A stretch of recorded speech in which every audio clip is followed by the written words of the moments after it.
jangde jangde yonti jangde yonni jangde yewti ɓe ɗofti jangde ɗon woni ihra bisma rabbik jangu ganda mbaadi aadiji mojoɗa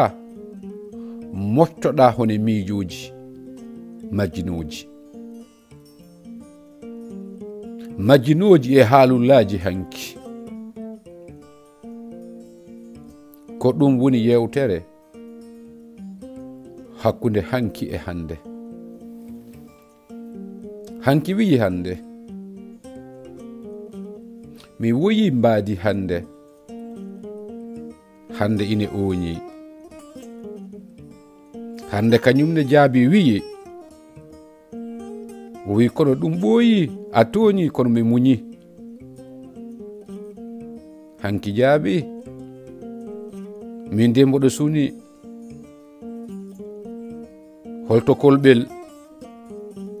holto tukomukoru mi erima keɓeytiya jaabaki mi noddi tato ɓoro dande weedu kono ko olel jaabi mi soynoyima raddoɓe mi yiyani batuji mawɓe ñawdonnoji caɗele mi nanani cifti mi nanani daari e nder galle mama hanki jaabi o wi mi jaɓi o jaabi o eri l'école école ari o wi lekkon yewtan hanki hakkunde hanki e hande o wi ɗum ɓe mbiyata lien passé présent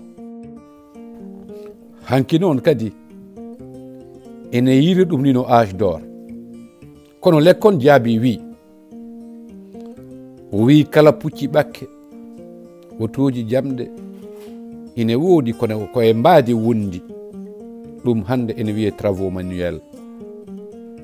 ko wayno keɓeytiya kolɓel tuko mukoru hay tato ɓoro ɗum ene yiye e motricité sukaɓeɓe e mbawi wadde hande compétition international tindi daari e cifti men hanki ene muula e defte ene waɗe e filmuji dente mawɓe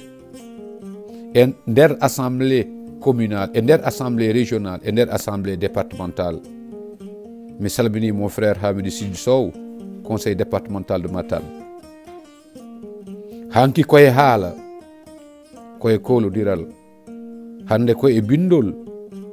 hande hay tindi ko e bindi hanki nani ɗum hanki hafti hanki wiyi mi faami mi meeɗi e hande kono holko heddi e yewtere men hakkunde hanki e hakkunde hande kono hande jaabi wi oto yejjit ko hanki kañum jibini hande hanki ko kañum jibini hande on jarama on juurama à la guitare un ami Yela Diop, texte et voix Bokar Kalidou Bokar Samba Seydi Hamadi Yero Penda Tawo gorko jaalala mo tiggere on jarama on juurama merci beaucoup. Abonnez-vous à la chaîne YouTube Bokar Ba Tigere TV on jarama.